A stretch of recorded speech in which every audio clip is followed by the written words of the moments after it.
गोरखपुर के शाहपुर थाना क्षेत्र में एक दर्दनाक मामला सामने आया है, जहां इलाज के नाम पर हुई डॉक्टर की लापरवाही ने एक परिवार की खुशियां छीन ली। एक अचानक खूब पसीना होने लगा, फिर कपड़ा निकालना पड़ गया इनको।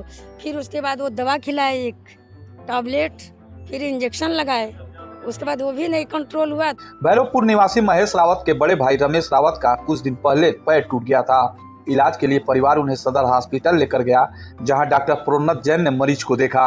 डॉक्टर ने कहा कि उनका इलाज सरकारी अस्पताल में नहीं बल्कि उनके प्राइवेट हॉस्पिटल में किया जाएगा। परिवार को भरोसा दिलाया गया कि वहां बेहतर सुविधा मिलेगी और जल्द ठीक हो जाएंगे। डॉक्टर की बात मानकर महेश रावत अपने भाई को नेहरू रोड स्थित प्राइवेट हॉस्पिटल लेकर पहुंचे, जहां डॉक्टर प्रोन्नत जैन ने उनका ऑपरेशन किया और प्लास्टर बांधा। सब कुछ सामान्य लग रहा था, लेकिन 23 अक्टूबर की सुबह डॉक्टर रमेश रावत को दोबारा अस्पताल बुलाया गया। कहा गया कि आज प्लास्टर काटा जाएगा। परिवार को क्या पता था कि यह दिन उनकी जिंदगी का सबसे काला दिन बन जाएगा। जैसे ही डॉक्टर ने प्लास्टर काटा, उन्होंने रमेश रावत का पैर जोर से पीछे की ओर मोड़ दिया। यह झटका इतना तेज था कि मौके पर ही रमेश की मौत हो गई।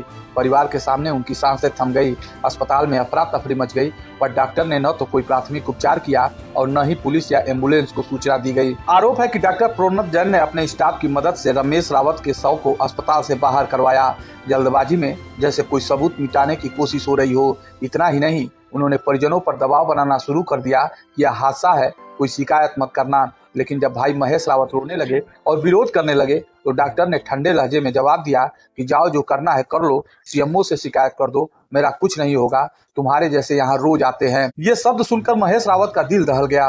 उनके सामने उनके भाई की लाश थी और सामने वही डॉक्टर जो अब बेफिक्र था, बेकसूर बनने की कोशिश में था। महेश ने अस्पताल छोड़कर सीधे शाहपुर थाने का रुख किया, जहाँ उन्होंने पूरी घटना की लिखित शिकायत दी। महेश रावत, ये हमारे भाई साहब हैं। इनको लेकर हमने आया था हॉस्पिटल, जैन हॉस्पिटल में दिखाने के लिए। यहीं असुरन के पास है, जेल रोड पर।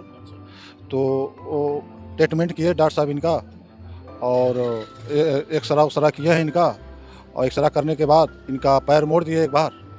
अब कैसे भी किए होंगे, अब इन्हीं को जानकारी होगी, अब उन्हीं को तो एक पैक इनके शरीर में गर्मी आ गई है। गर्मी आने के बाद हम इनका कपड़ा निकाल दिए। कपड़ा निकालने के बाद छटपटाने लगे, सीना उना मतलब दबाने लगे, ऐसे करने लगे। तो हमने भैया को डुलाए ऐसे डुलाए।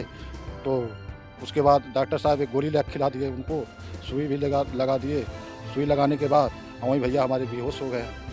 बेहोश होने के बाद तो डॉक्टर साहब यहाँ से रेफर करने के लिए बोल रहे हैं, मेडिकल लेके जाओ, जल्दी यहाँ से निकालो, बोल रहे हैं जल्दी यहाँ से निकालिए। आप एक्सपायर हो गए थे यहीं पर जी, यहीं पर एक्सपायर हो गए थे। और यहाँ से इन्होंने बोला जल्दी निकालिए आप लोग, जल्दी। और डॉक्टर साहब भी मेहनत किए, और डॉक्टर साहब भी और वो 2-4 आदमी बुलाकर अपना हमको गाड़ी में बैठा दिए। हाँ, हमारा पेशेंट वहाँ से लेकर आए थे, बिल्कुल नॉर्मल था, सही था, सब कुछ सही था। शिकायत में आरोप लगाया कि डॉक्टर की लापरवाही और जानबूझकर की गई गलत हरकत के कारण उनके भाई की मौत हुई है। साथ ही यह भी कहा गया कि डॉक्टर ने न सिर्फ इलाज में लापरवाही की, बल्कि सबूत छिपाने की कोशिश भी की। इस पूरे प्रकरण पे डॉक्टर ने क्या कहा, आइए उसे भी देख लेते हैं। इसके बारे में ज्यादा कुछ नहीं कहना है। पेशेंट फॉलोअप था, फ्रैक्चर हुआ था तो उसका प्लास्टर लगाया गया था। प्लास्टर लगाने के बाद तो पेशेंट आया था क्लिनिक पे। आने के बाद चूंकि बहुत दिनों तक प्लास्टर लगे रहते हैं, इसलिए थोड़ा सा उसका पैर मोड़ के एक्सरसाइज करा दी जाती है ना। तो वो एक्सरसाइज कराई गई थी। उसी समय अचानक उसको पेन हुआ और स्वेटिंग ज्यादा होने लगी। तो सस्पिशन रहा कहीं हार्ट अटैक ना आ गया हो। तो इसलिए उसको तुरंत लेकर लाया गया। तो यहाँ देखा गया सचमुच में हार्ट अटैक जैसा ही पिक्चर थी। और कुछ इसमें जो है कारण नहीं रहा, और कोई समय नहीं मिला इतना कि कुछ उसके बारे में कुछ कारण जाना जा सके। लेकिन अगर दर्द है और स्वेटिंग हो रही है, तो इसका मतलब पल्स नहीं मिली, तो इसका मतलब कि हार्ट अटैक की संभावना सबसे ज्यादा है। उनका ये कहना है कि पेशेंट यही जो एक्सपायर हो गया, उसके बाद भी आप लोगों के यहाँ से रेफर किया गया है। इससे रेफर किया है कि हायर सेंटर के अंदर इसलिए भेज देते हैं कि शायद वो कार्डियो वर्जन या वो कहते हैं डीसी शॉक दे देते हैं, तो हो सकता है कहीं रिवाइव कर जाते हैं, इसलिए भेजा गया था पेशेंट। अब सवाल यह है कि क्या इस पूरे प्रकरण की जांच होगी? क्या इस मामले में पीड़ित को न्याय मिलेगा? क्या अस्पताल प्रशासन और जिम्मेदार अधिकारियों द्वारा निष्पक्ष जांच होगी, या फिर यह भी एक ऐसा मामला बन जाएगा जहां दर्द दब जाएगा और गलती छिप जाएगी? गोरखपुर के भैरवपुर के महेश रावत अपने भाई की तस्वीर थामे बैठे हैं। उनकी आंखों में सिर्फ एक सवाल है, क्या डॉक्टर की गलती की कोई सजा नहीं होती?